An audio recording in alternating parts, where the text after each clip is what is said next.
So I haven't really done much to this since I made this hood. Recall a few weeks ago I made a video and I showed you how I made this hood with grow lights. So now what I'm going to do is go ahead and show you a modular setup for the interior. One of the secrets to having a modular setup for a terrarium and also aquarium is the plastic canvas you can purchase at Hobby Lobby. It's a little flimsy, but I'll show you a few secrets. One thing I did was I made a base. So I let it at 3 squares high, and I actually made it a little bigger, and I kept cutting 1 square on one side and 1 row of squares on the other until I kept getting it to where it fit. Now, one thing to note is when you look at the aquarium, you don't want to have it so tight against the edge that you're going to damage the silicone. But you also don't want it too loose that all this, that it's, what's nice about this is it actually works to where you can actually see the water level if it's above the black trim. And speaking of black, this comes in black and other colors, but I like to get the white. So when you put it in here, one thing is you see how it touches the bottom. So I have to pull it out, and there. Oh, it came out easier than I thought. And one thing I'm going to do, let me move the aquarium out of the way, is I have this piece that I made as a reinforcement, and I thought of making 2 squares to go underneath. But before I put this under there, there's one more thing I need to do.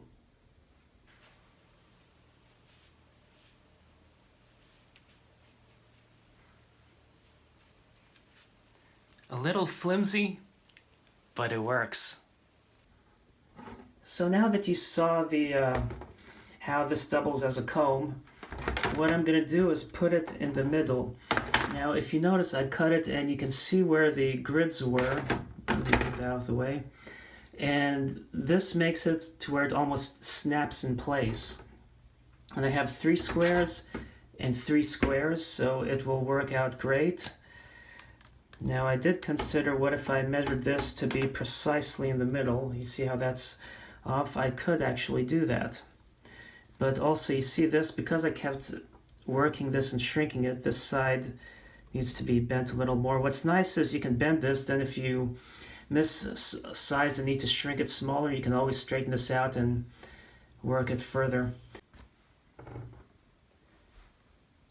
I went ahead and measured here and here, so this can be almost perfectly centered. It was an even number, not odd number. If it was an odd number, I'd get it perfectly centered. Oops, I broke 1 bristle on my comb. There we go. So that's how this will be, and then, well, it's going in the groove, but we'll show you inside the 2.5 gallon aquarium. Or former aquarium, I guess, since I'm using it as a terrarium. Now the corners, here we go, you want to fold in a little so it's not going to basically scratch against the silicone, although as mentioned I did have to resize this a couple times, and you always want to go make it bigger than smaller if you have to, so when you resize you're not going to be stuck with one that's too small. So this fit, and you see how this wobbles a bit, so I'm going to modify the design one more time.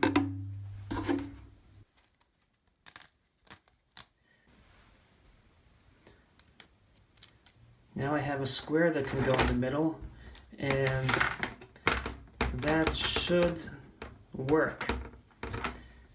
So what I'm going to do is measure where the center is to perfection, and we'll go from there. The perfectionist in me said it was overkill to count each individual square.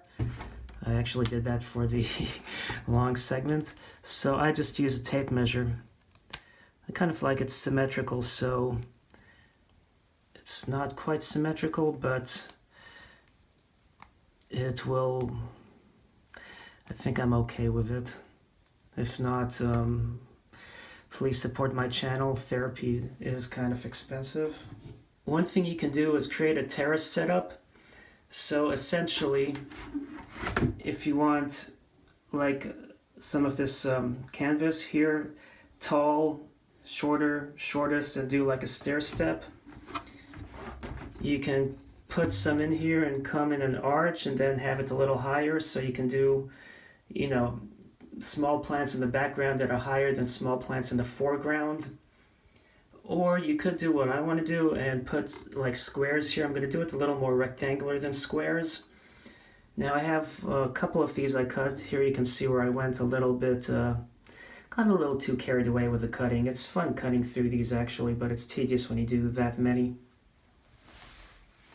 Now I already did this side, and I made it a little smaller, then I decided to stretch it out or flatten it out and make it a little more square and less rectangular. And one thing is though, when I was filming that segment, my iPhone ran out of storage space. You know, sometimes I regret not buying one with more storage space. I've had this for a few years though, I'm about ready to upgrade. So anyway, I'm going to make sure I have this same amount of squares that I'm going to fold. So 1, 2, 3, let's see, 1, 2, 3, 4, 5, 6, 7, 8, 9, 10, 11. So let's see, 1, 2, 3, 4, 5, 6, 7, 8, 9, 10, 11. So this way they're going to be symmetrical. So here, ooh. So here you fold, I fold. See that one where I, you know, got carried away? That's getting a little trickier to fold. Oh good, I don't need pliers for it. Okay. So now I can snap these in place. Let me show you on this side. Oops, hopefully without bumping into the camera.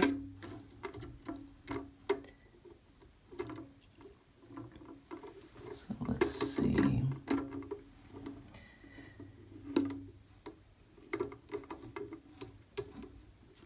See, when these bend, you have to be careful.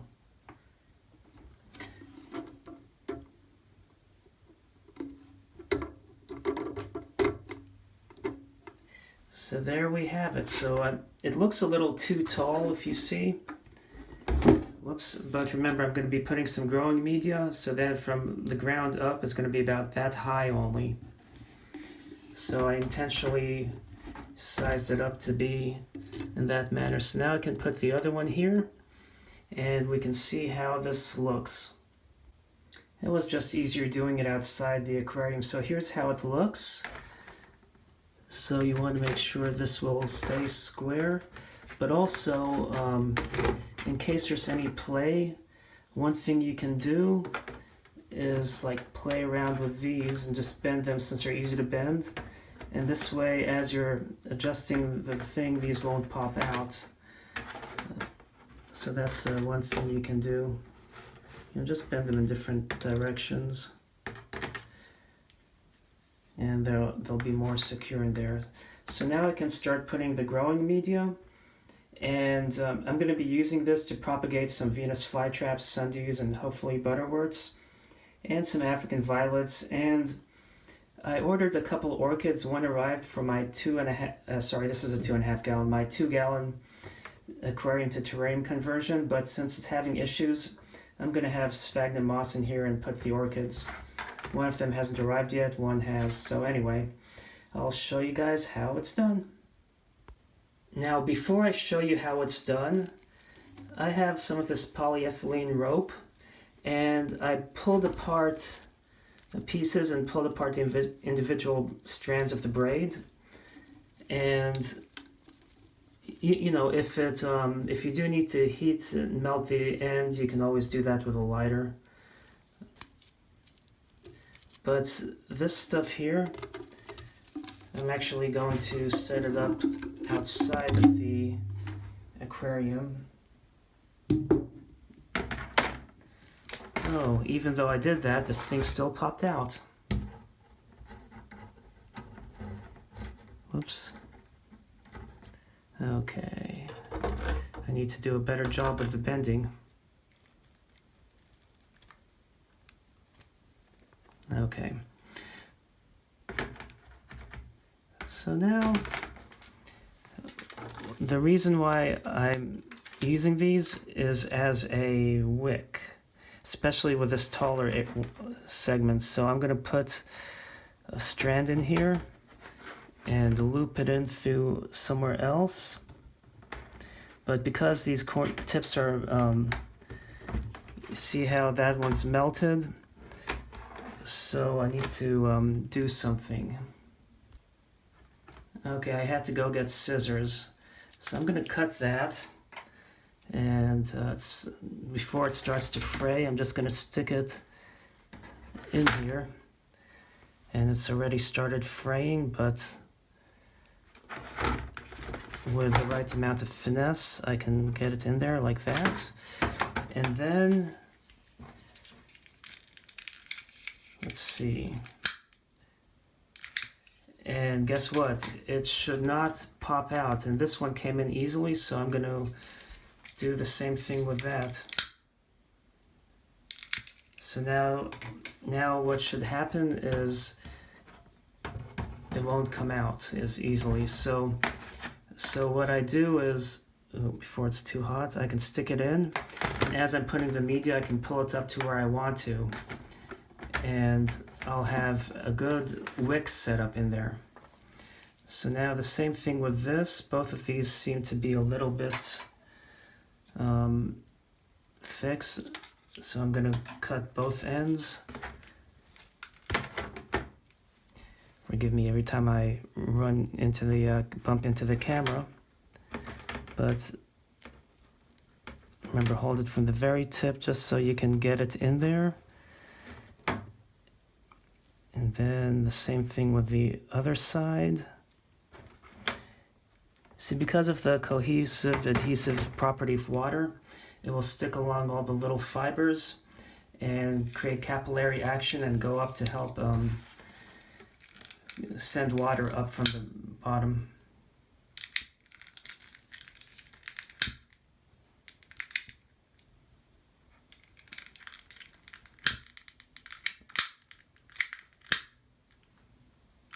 Okay, probably getting a little carried away. Now the question is, do I need to put wicks in the other areas? So I can put a wick like this in the middle, and it should form all the way through. So that's what I'm going to do. I think one side may be thin enough. Yes. 1, 2, 3, 4, 5, 6, 7, 8, 9, 10, 11. So we'll go to the other side. 1, 2, 3, 4, 5, 6, 7, 8, 9, 10, 11. And that's the one we put it in. So that one, before I can put it in there, I'm going to have to cut that and recount. So we're marking this row. 1, 2, 3, 4, 5, 6, 7, 8, 9, 10, 11. And I want to light both sections. Okay, so this strand needs to be wound up again.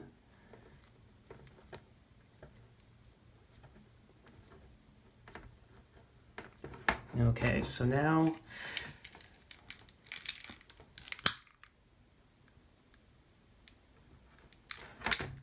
and there, and then we'll get the other side.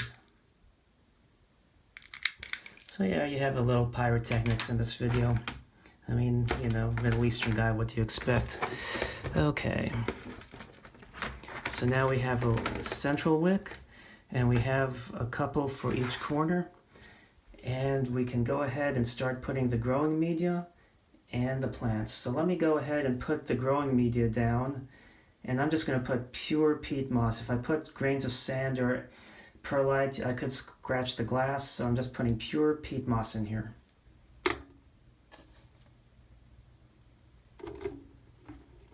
So good, this thing is up there.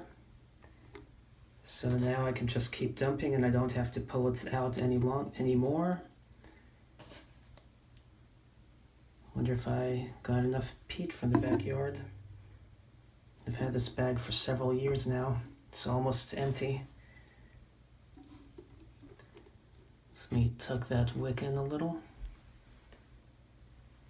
And then I'm going to place a small layer of peat in the corners as well. I'm not going to fill it up all the way with peat, although I can. Just a little layer. Okay, make sure that layer has kept the wick up. Good. So you see the wick on this side and on that side. Now for the rest of this area here and here, I'm going to fill it with long fiber sphagnum moss. And I just made a video where I show you how this orchid moss brand from Lowe's will actually come back to life. So this stuff is dry, I need to soak it first. Anyway, so it will come back to life. So eventually the wall here will hopefully turn into a nice green moss wall, but it will probably take a few months. So let me go ahead and fill these in with some wet sphagnum moss, and we'll start putting the plants in here.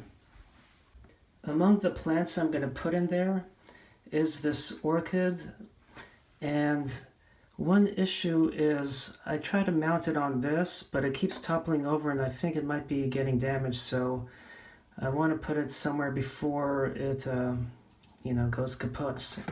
And I'm going to have the hood set up in a way that gives air circulation, but being in a terrarium it will have higher humidity, and with the grow lights that should be happy. You need diffuse lighting, so I'll show you what to do if you want to diffuse the lighting.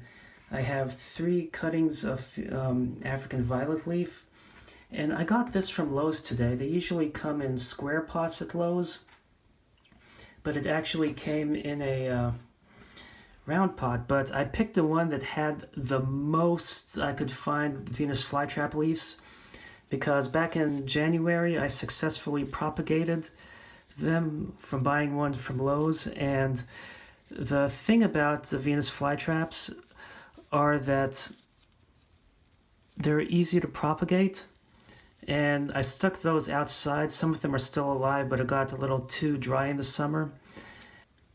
Okay, so one thing I did was I took out the Venus flytrap and I separated it, and sorry that I did that off camera, but I thought it was recording. And I took as many as I could. I could actually take one more here. So what you do is you peel it off all the way down to get the lower portion of the white bulbous segment, and I actually want to get that one trap off. Okay, so from that one death cube which had so many plantlets, I got so many. This one, they're so small, and even though I can peel them apart, I'm just going to keep that as it is. And so from just one little $5 purchase, think of all the new plantlets I can have. And one thing is, they seem to sell just a common wild form, but you can always buy your own, you can buy from other places some certain cultivars if you want something with larger traps, red traps. You even have one called a mirror, where you have one leaf with 2 traps on opposite ends. So you have so many different interesting forms of Venus flytraps that you can purchase as well and propagate your own, as long as it's not some variety that's been patented or something. So let's go ahead and put these in the terrarium. Okay, so what I want to do first, before I put them in there, is this sphagnum moss that came with the Venus flytrap. I'm going to put it towards the back. I could have made one big wall, and these, if I had them folded over a little bit, they could have been more straight. but it's not a big deal on those. But you know, if these come back to life, then I'll have a nice green mat here that spreads. So that's my hope.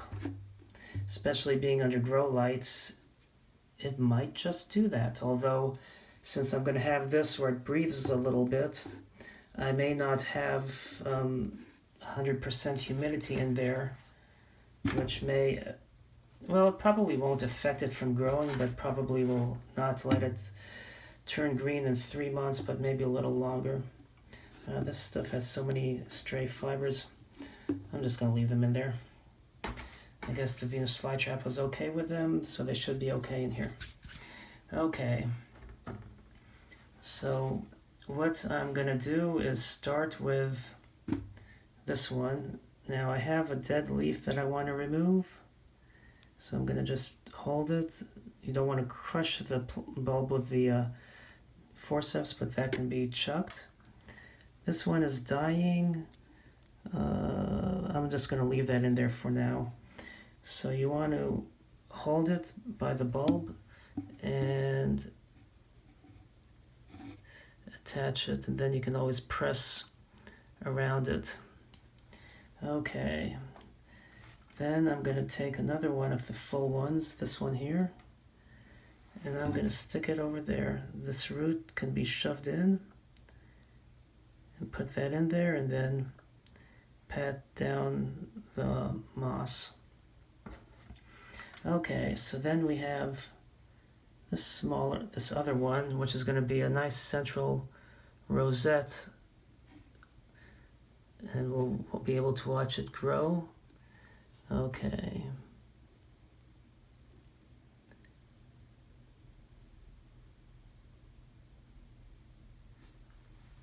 And then I'm probably going to be putting different varieties of Venus flytraps. So on one side only is where I'm going to be planting these. A lot of these traps close with me messing with them, so they've stressed out. Bummer. But I don't know if you saw my video where I propagated some in this very tank, but with a different hood. I had just a makeshift aluminum hood, but I used the same type grow light. And I had really good success with them.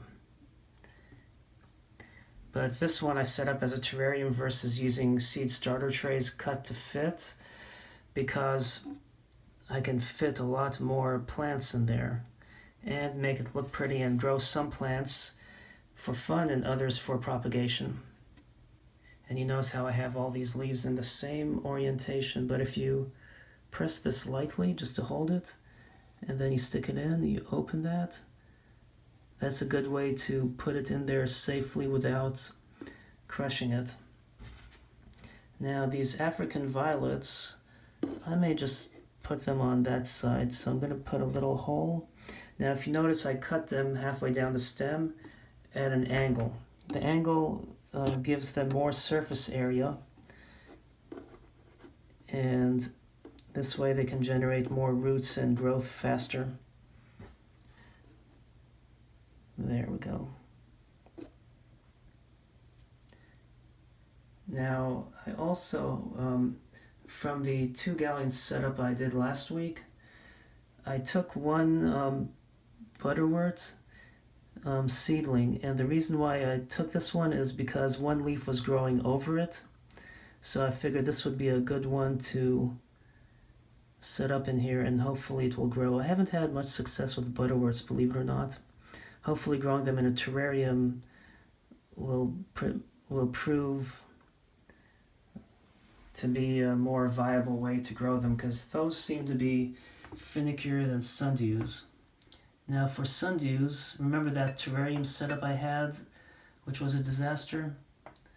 Well, I'm standing here looking at it, and there's only one minuscule sundew that I'm going to have to get more from the garden. Yeah, they all seem to have died in that setup I did. You know, you can look up my video where I did a terrarium disaster. Now this has all this fishing line, and I don't know where. Now I do know where they tied it from. And I could have actually grew this on the side, but I'm going to, whoops, I don't have all the fishing line out. There. I'm actually going to try to grow this like that.